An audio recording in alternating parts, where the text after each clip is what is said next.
So దీన్ని ఎట్లా చేయాలన్న ఉద్దేశంతో ప్రజాభవన్లో బట్టి విక్రమార్క దగ్గర సమావేశమయ్యారు. కానీ కలిసిన మంత్రులు ఎవరు? ఉత్తము, బట్టి, శ్రీధర్ బాబు, వీళ్ళు రేవంత్ రెడ్డికి వ్యతిరేకంగా అని చెప్పి అదైపోయినారు. అయితే అందరూ మీడియా కూడా చూశారు. అక్కడ ఎట్ హోమ్ ను ముగించేటప్పుడు ఎట్ హోమ్ లో మీడియా కూడా ఉంది, మీడియాను కూడా ఇన్వైట్ చేశారు. ఒకటే కారులో కలిసి ఎక్కేశారు నలుగురు. ఎక్కేసరికి వీళ్ళు నలుగురు ఎక్కడికి వెళ్ళారంటే ప్రజాభవన్ లో ఏం చర్చిస్తారన్నది అదైపోయింది.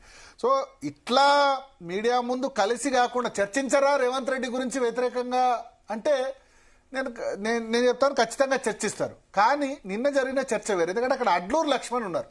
అడ్లూరు లక్ష్మణ్ కుమార్ యాంటీ రేవంత్ రెడ్డి గ్రూప్ కాదు.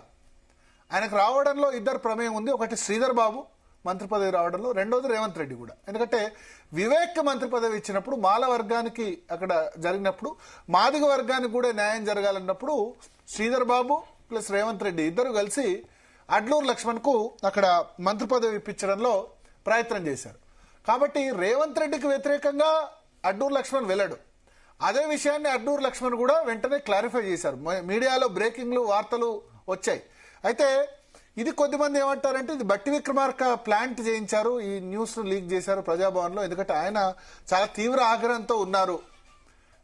ఎందుకంటే ప్రజాభవన్ లో మీటింగ్ జరిగిందన్న చిన్న స్క్రోలింగ్ వస్తేనే అక్కడ రేవంత్ రెడ్డి అమెరికాలో ఉన్నాడు, ఏం జరుగుతుందో భయపడే పరిస్థితి. ఇంటెలిజెన్స్ దాన్ని ఎంక్వైరీ చేస్తుంది, మిగతా వాళ్ళు ఎంక్వైరీ చేస్తారు. పిసిసి చీఫ్ ఢిల్లీలో ఉండి వాళ్ళ నలుగురు మంత్రులు సమావేశం అయితే తప్పేంటి, అధికారిక అంశాల మీద చర్చిస్తారు కదా అని ఆయన అన్నారు.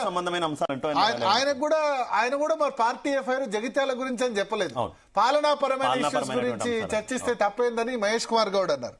సో ఇప్పుడు నలుగురు మంత్రులు ఇట్లా కలిస్తే చాలు బ్రేకింగ్లు షాకింగ్లు అయిపోయే పరిస్థితి. కాంగ్రెస్ లో ఇప్పుడు రేవంత్ రెడ్డి కూడా అమెరికాలో ఉన్నాయని ఆలోచించాలి. అందుకనే ఆయన చాలా తెలివిగా అమెరికా పోతూ దావోస్ పోతూ ఏం చేశారంటే ఈ ఇష్యూస్ అన్ని తెర మీదకి రావద్దని ఫోన్ ట్యాపింగ్ అని చెప్పి 2 రోజులకు ఒకళ్ళకి నోటీస్ ఇచ్చుకుంటూ పోతున్నారు. మీడియా కూడా ఓ రోజు హరీష్ రావు, నెక్స్ట్ డే కేటీఆర్, ఇవాళ సంతోష్, ఇంకో 2 రోజుల తర్వాత మళ్ళా కవిత అంటారు. ఆ తర్వాత మున్సిపల్ ఎలక్షన్ దగ్గరకు వచ్చే కొద్దీ కేసీఆర్. అంతా కూడా డైవర్ట్ అయిపోవాలి, వీళ్ళు ఫోన్ ట్యాపింగ్ చేయాలన్న ఉద్దేశంతో నేను అమెరికా టూర్ అయ్యేంత వరకు కూడా నా సీటు కిందకి ఎసరు రావద్దని రేవంత్ రెడ్డి మీడియా వేరే ఫోకస్ చేయొద్దు. ఎందుకంటే ఆల్రెడీ బట్టి విక్రమార్క, కోమటిరెడ్డి వెంకటరెడ్డి ఇవన్నీ ఇష్యూస్ నడుస్తున్నాయి.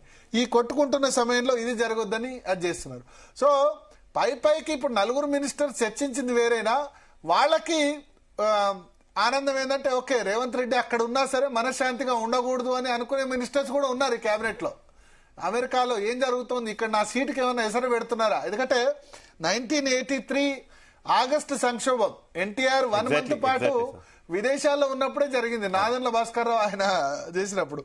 సో విదేశీ టూర్ కు పోతే గనక మంత్రులకి, కాంగ్రెస్ మంత్రులకి ఎస్పెషల్లీ సరే ఎన్టీ రామారావు లాంటి వ్యక్తికి అక్కడ జరిగింది. కాంగ్రెస్ మంత్రులు ఎప్పుడు కూడా కాంగ్రెస్ ముఖ్యమంత్రులు భయపడే పరిస్థితి. కాంగ్రెస్ లో ముఖ్యమంత్రులు మార్చే కల్చర్ ఒక్కో సంవత్సరంలో 3 సార్లు 4 సార్లు మార్చిన సందర్భం కూడా ఉంది. లాస్ట్ టర్మ్ లో కూడా రోషయ్య, కిరణ్ కుమార్ రెడ్డి ముగ్గురు చీఫ్ మినిస్టర్స్ ఉండే.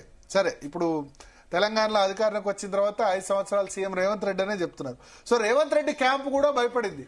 కానీ అల్టిమేట్ గా అడ్లూరు లక్ష్మణ్ బయటకు వచ్చి వెంటనే వేం నరేందర్ రెడ్డికి ఫోన్ చేసి ఇది బ్రేకింగ్స్ రాగానే జరిగింది, ఇది జగిత్యాల గురించి చర్చించాం, ఎందుకంటే దానిలో ఉన్నాం, నథింగ్ దీని గురించి అయితే నేనైతే మీ వ్యతిరేక మీటింగ్లకు వెళ్ళను అని చెప్పి ఆయన అడ్లూరు లక్ష్మణ్ క్లారిఫై చేసే ప్రయత్నం చేశారు. సో క్లారిఫై చేశారు కాబట్టి ఇదైంది. బట్ ఈ పత్రికలు మీడియా రకరకాలుగా వార్తలు రాశాయి. దీన్ని బట్టి ఇప్పుడు వీళ్ళు మీడియా ముందు ఎట్ హోమ్ నుంచి వెళ్ళారు, కానీ మినిస్టర్ క్వార్టర్స్ లో మీరు చూసుకుంటే కనుక చాలా మంది మినిస్టర్ క్వార్టర్ లో పక్క ఇంట్లో ఉంటుంది.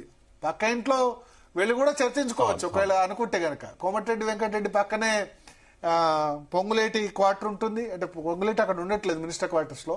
ఆ పక్కనే శ్రీధర్ బాబు క్వార్టర్ ఉంటుంది, ఆ పక్కనే పొన్నం ప్రభాకర్ ఉంటుంది. ఇంట్లో కూడా చర్చించుకోవచ్చు, అవన్నీ మీడియాకు బయటకి. అయితే సార్ అసలు ఈ లీకుల వ్యవహారాన్ని ఏ రకంగా చూసుకోవచ్చు? ఇప్పుడేమో ఉప ముఖ్యమంత్రి మీద